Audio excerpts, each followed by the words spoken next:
안녕하세요. 토요일 미스테리 디바 메이입니다.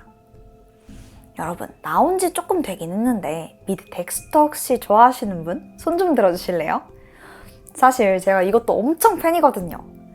이게 주인공이 사이코패스인데 한 편 한 편 아주 잔인하기로 유명한 미드예요. 그런데 오늘 사건은 이 덱스터에 너무나도 빠져있던 한 시청자가 현실에서 벌인 충격 사건입니다. 덱스터 팬으로서 저에게 너무나도 소름 돋는 스토리였는데요. 그럼 지금 바로 시작해보겠습니다. 우선 2006년부터 방영된 덱스터의 줄거리를 조금 더 풀어보자면, 어느 날 형사 해리 모건이 살인사건 현장에 출동했다가 겨우 살아남은 3살짜리 어린아이를 발견하게 돼. 보니까 얘가 살해당한 엄마 곁에서 며칠 동안 방치되어 있었던 거지. 그 아이한테 동정심이 든 해리는 아이를 입양했고 또 지극 정성으로 키웠어. 그런데 점점 시간이 지나면서 이 아이가 전형적인 사이코패스라는 걸 이 경찰 아빠가 직감적으로 깨닫게 돼. 아무리 사랑으로 키워도 이 살인 본능을 고칠 수가 없는 거야. 고민하던 끝에 이런 성향을 조금이나마 이로운 방향으로 사용하기로 결심해. 이때부터 살인 원칙이라는 걸 만들어서 아들한테 가르치기 시작했지. 그 규칙은 죽어 마땅한 사람들만 죽일 것. 아빠가 이렇게 직접 가르친 거야. 아이가 다 커서 이제 마이애미 경찰서에서 법의학자가 됐어. 하지만 밤이 되면 범죄자들을 사냥하는 그런 살인마가 되는 스토리야. 이 미드가 공개되고 나서 인기가 엄청났는데 매 에피소드마다 170만 명이 시청할 정도에다가 이후로도 시즌이 8개나 만들어졌어. 근데 나 이거 진짜 재밌게 봤거든. 톰이 팬이라면 이거 진짜 명작이라고 생각할 거야. 뭐 어쨌든 현실로 돌아와서 캐나다에 살던 20대 청년 마크 트위첼도 이 덱스터의 열렬한 팬이었어. 마크는 대학에서 프로그램 제작을 전공한 그 아마추어 영화 감독이었는데 언젠가는 블록버스터 영화를 제작하는 그런 꿈을 품고 있더라고. 마크는 자기 페이스북에 그 드라마 덱스터에 대한 감사평을 종종 남겼었어. 그 중에 하나가 뭐였냐면, 우리 모두 악함을 가지고 있다. 가끔은 내가 얼마나 그 덱스터 같은 악함을 지니고 있는지 겁이 난다. 근데 약간 중2병 같지? 근데 이 감사평에 대해서 다들 쓱 보고 이렇게 넘겼을 뿐, 그 누구도 이걸 진지하게 여기진 않았어. 그러던 2008년 10월, 캐나다 에드몬트에 살던 38살 존 브라이언은 인터넷 채팅 사이트에서 채팅을 즐기는 그냥 평범한 남자였어. 그러다가 어느 날 가까운 지역에 살던 한 여성과 대화를 했는데 둘이 완전 삘이 딱 통했던 거야. 계속 연락을 이어가다가 우리 얼굴 한번 보자고 그렇게 얘기가 나왔고 약속도 잡게 돼. 그 여자가 10월 10일에 에드먼트 남부로 자기를 보러 오라고 하길래 저는 또 엄청 설레하고 있었어. 이게 오랜만에 하는 데이트였거든. 그래서 막 친구 데일한테 전화해가지고 인터넷에서 알게 된 여자 만나러 간다고 막 자랑도 했었고. 근데 이때 그 여자가 좀 특이하다는 말을 했었는데 보니까 만날 주소를 이렇게 딱 알려주지를 않고 그냥 오는 방법만 얘기해줬다는 거야. 아니 그럼 여기서 우회전 저기서 좌회전 이렇게 말로만 한 건가? 근데 그냥 주소 알려주면 편하잖아. 어쨌든 저는 그냥 알아서 잘 찾아가 보겠다 이러고 친구와의 전화를 끊었어. 근데 조금 있다가 다시 저한테 전화가 오더라. 그 장소에 도착했는데 그 여자는 없고 여기가 웬 창고라는 거야. 그러면서 무슨 영화를 찍는다는 그런 남자만 있다는데 이게 아무래도 다시 확인을 해봐야겠다면서 황급하게 전화를 끊더라고. 이후에 한 시간 정도 지났을 때 문득 친구는 존에게 이메일을 받아. 그 여자 만났어. 데이트하러 가볼게. 하하하. 왜 전화가 아니라 이메일을 하지? 친구가 이상하다 싶어서 바로 전화를 했는데 받지를 않는 거야. 데이트 하나 보다. 성인이니까 알아서 하겠지 싶었는데 이후에 주말까지 연락은 두절됐어. 월요일이 되어서야 존한테 메일 한 통이 오더라고. 정말 특별한 여자를 만났어. 이름은 젠인데 나랑 같이 여행 가재. 코스타리카로 갈 거야. 12월 한 10일이 지나서야 돌아올 것 같아. 이메일 자주 할게. 친구 데일은 이건 아니다 싶었어. 왜냐면 일단 그 메일의 존의 말투가 전혀 아닌데다가 존은 평소에 그 더운 날씨를 진짜 싫어하거든? 근데 코스타리카? 그 더운데 갑자기 2달이나 여행? 말이 안 되는 소리였지. 근데 존의 메일을 받은 사람은 또 있었어. 존이 근무하던 그 회사였는데 갑자기 퇴사 신청을 한 거야. 심지어 사연은 적혀 있지도 않아. 뭐 그래도 지금까지 일했으니까 일단 급여 정산은 해야 되잖아. 그래서 회사에서 계속해서 연락을 취해보는데 끝까지 답은 없었어. 결국 데일과 친구들이 함께 그 존의 아파트로 찾아가서 강제로 문을 열고 들어갔다? 집안은 고요했지. 근데 이상한 게 존의 여권이랑 캐리어가 그냥 다 집에 있는 거야. 심지어 소지품도 고스란히 남아있고. 친구들은 이게 심상치 않다는 걸 감지했고 바로 경찰에 실종 신고를 하게 돼.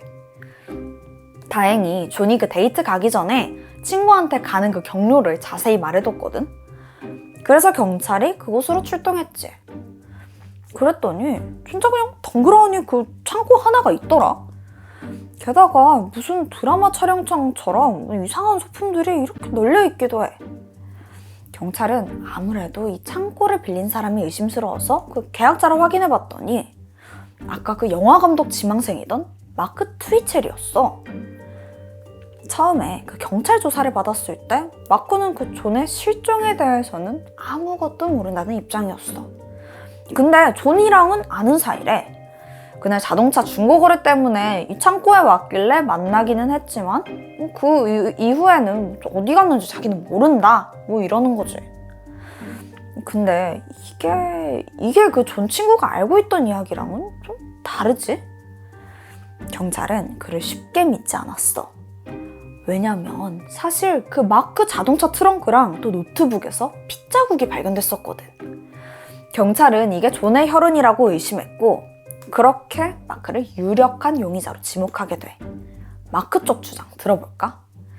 2주 전부터 친구들이랑 이 창고를 빌려서 8분짜리 공포영화를 촬영하고 있었는데 그 영화 줄거리가 뭐냐면 데이트 웹으로 바람 피우는 남자를 창고로 유인해서 그 대가로 거기서 살해야 한다는 내용. 근데 이 스토리 좀 익숙하지? 데이팅 앱에서 알게 된 여자를 여기서 만나러 온 그 존의 상황이랑 좀 비슷하잖아. 자, 그 마크가 만들던 영화를 조금 더 자세히 살펴보니까 어라? 이게 그 미드 덱스터 스토리랑도 비슷해. 근데 뭐 워낙 그 평소에 마크가 그 덱스터 팬이라서 그런 거겠지. 근데 이때 혈흔 감식 결과가 나와. 차랑 그 노트북에서 발견된 핏자국의 주인은 실종된 그 존이었어. 딱 걸린 거지. 10월 20일 마크는 그 혈흔을 증거로 1급 살인 혐의로 체포되는데 이렇게 확실한 증거가 나오니까 그제서야 마크는 자기가 존을 살해했다는 걸 시인했어. 근데 결코 그 의도된 범행은 아니라는 주장이야. 처음엔 영화 홍보를 위해서 존을 끌어들이긴 했다고 해. 그니까 이게 몰카를 설치해놓고 존이 이 낯선 창고에 들어올 때 갑자기 공격하면 겁먹고 헐레벌떡 도망갈 거잖아. 이 리얼한 장면을 영화화했으면 그 존이 오히려 신나서 저거 영화 아니고 실제 상황이었다 막 이렇게 말하고 다닐 테니까 그게 노이즈 마케팅이 될 거라고 생각했다는 거지. 근데 이해가 돼? 뭐라는 거야? 그냥 말도 안 되는 소리잖아. 근데 결론적으로 존은 살해당했어. 그냥 겁만 주려고 한 거라면서. 마크의 진술에 따르면 그날 상황이 예상치 못하게 흘러갔어. 와! 하고 존을 겁을 줬는데 얘가 도망치질 않고 오히려 막 화를 내면서 마크한테 달려드는 거야. 그렇게 싸움이 시작돼. 그래서 마크는 어쩔 수 없이 정당방위 차원에서 그냥 얘를 죽이게 됐다 라는 설명. 잠깐만, 그러면 그 시신은 어딨어? 의도치 않게 죽게 되니까 너무 당황한 나머지 그냥 토막을 냈고 그 후 하수구에 버렸다는 거야. 이걸 듣고 경찰이 인근 하수구를 수색해서 결국 존의 시신 일부를 찾아냈어. 예상했던 대로 존이 보낸 이메일들은 마크 짓이 맞아. 그 시신 처리한 후에 미리 알아둔 존의 집으로 향했고 그곳에서 자동으로 로그인된 컴퓨터를 통해서 친구랑 또 회사에 이메일을 보냈던 거지. 실종 사실을 그 늦게 발각되게 하려고 그렇게 한 거였어. 근데 마크 얘 봐라. 얘가 자백을 하던 와중에 오히려 피해자를 탓해. 존이 그때 자기한테 덤비지만 않았으면 아무 일도 없었을 거래. 자기는 그냥 몰카만 찍으려고 했다 그러는 거야. 그러면서 이건 우발적인 사고다 라고 주장을 해. 경찰이 이거 들었을 때 어땠을 것 같아? 얘 우리가 바본 줄 아나 봐. 그러니까 애초에 정당방위라는 주장이 앞뒤가 맞질 않거든? 왜냐면 하수구에서 찾아낸 그 시신의 일부를 부검해보니까 존은 머리에 파이프를 맞고 사냥용 칼에 찔려서 사망한 걸로 추정됐어. 게다가 마크는 사망한 존을 마치 덱스터처럼 테이블 위에 올려두고 일사천리로 토막내기까지 했어. 그러니까 마크의 주장은 격렬한 몸싸움 끝에 무발적인 살인을 저질렀다라는데 실제로는 다양한 도구를 이용해서 여러 번 공격한 게 여실히 드러나. 증거는 계속 발견돼. 마크 노트북에서 30페이지 분량의 문서가 하나 나왔는데 제목은 SK Confessions. 여기서 SK는 시리얼 킬러, 그러니까 연쇄살인마라는 뜻이야. 그러니까 제목은 살인자의 고백을 의미하겠지? 이 문서는 약간 일기 같은 형식이었는데 그 처음만 좀 읽어보면 이 이야기는 사실에 근거하고 있다. 다만 유죄 인정을 피하기 위해서 이름과 사건은 약간 수정하였다. 이것은 연쇄살인마가 되어가는 나의 성장에 대한 이야기다. 이 스토리 안에는 짐이라는 허구의 피해자가 등장하는데 그 내용이 존이 살해당한 과정과 정확하게 일치하더라고. 문서에는 살인마가 짐의 시신을 처리하기 위해서 비닐과 톱을 샀고 또 사체를 토막하는 과정까지 상세히 적혀 있었어. 누가 봐도 이게 소설이 아니라 존이 살해당한 그 당시의 내용을 자세히 적어둔 거야. 나중에 재판에 가서도 검찰은 이거야말로 범인의 자백이다. 이거 증거로 인정해야 된다고 주장하게 돼. 그런데 마크의 노트북에는 살인자의 고백 외에도 사이코패스 프로파일 이런 글이 있었는데 여기에는 사이코패스의 성격과 행동에 대한 그 자세한 분석의 내용이 담겨져 있었어.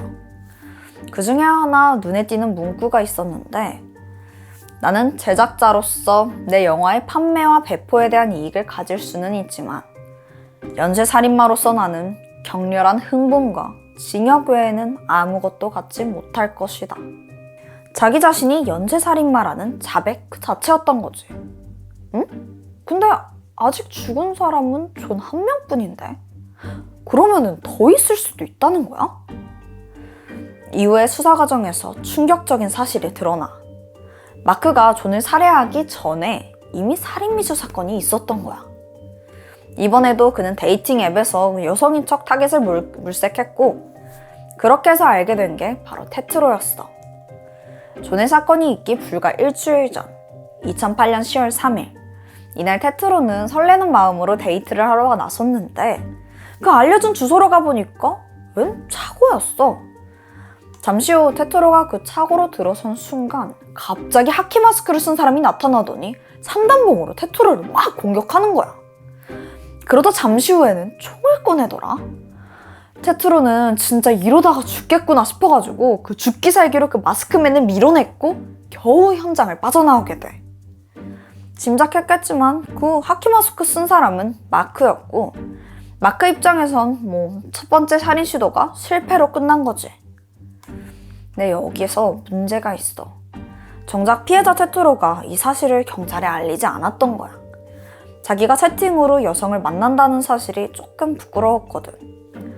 이후에 마크는 일주일 만에 또다시 같은 방식으로 살인을 저지른 거고 테트로는 존의 죽음을 뉴스로 접한 후에야 심각성을 깨달았고 경찰에 이 일을 신고하면서 이 전말이 모두 드러났던 거지. 2011년 4월 12일 마크는 1급 살인 혐의로 유죄를 판결받아서 가석방 없는 25년형이 선고됐어. 그런데 이 범인 마크가 덱스터의 광팬이었다는 게 어쩐 일인지 주목을 받게 됐어. 그 잔인한 살인마 캐릭터를 드라마에서 너무 매력적으로 표현해서 이런 모범 범죄가 일어나는 거 아니냐 이러면서 덱스터를 향한 비난이 쏟아졌던 거야. 근데 우리가 정확히 짚어야 될 게 있어. 그 잔혹한 드라마를 본다고 모두가 범죄자가 되지는 않잖아. 이건 마크 개인의 문제가 아니었을까? 또 이 와중에 마크는 또 논란을 일으키는데 유죄 판결 받고 교도소 갔지? 내 감옥에서도 그동안 재판 때문에 못 봤던 그 덱스터 시리즈만 주구장창 보고 있는 거야. 사람들은 이 소식을 듣고 어이도 없고 또 분노했어. 그치, 이 사람은 그냥 하루에 3번 밥 먹는 것처럼 살인의 본능이다 이런 생각을 가지고 있는 듯해. 그러니까 잘못을 뉘우치는 그런 자세는 전혀 보이지 않았던 거지. 마크가 자신의 페이스북에 올렸던 것처럼 그는 어쩌면 처음부터 자기의 뒤틀린 내면을 알고 있었을지도 몰라. 하지만 온갖 핑계랑 변명 뒤에 숨어버린 비열한 범죄자일 뿐이지. 종종 뉴스에서도 범인이 자극적인 영화나 영상에 빠져 있었다고 보도되곤 하잖아. 근데 나는 이게 사건의 본질을 흐린다고 생각해. 이 범인이 마침 공포물의 팬이었던 거지. 그 공포물이 살인마를 만든다고는 난 생각하지 않거든. 여러분은 어떻게 생각해? 나랑 의견이 달라도 괜찮으니까 자유롭게 남겨줘. 그럼 오늘 메이가 준비한 스토리는 여기까지야. 다음 주에 새로운 영상으로 찾아올게. 지금까지 토요일 미스테리 디바 메이 였습니다.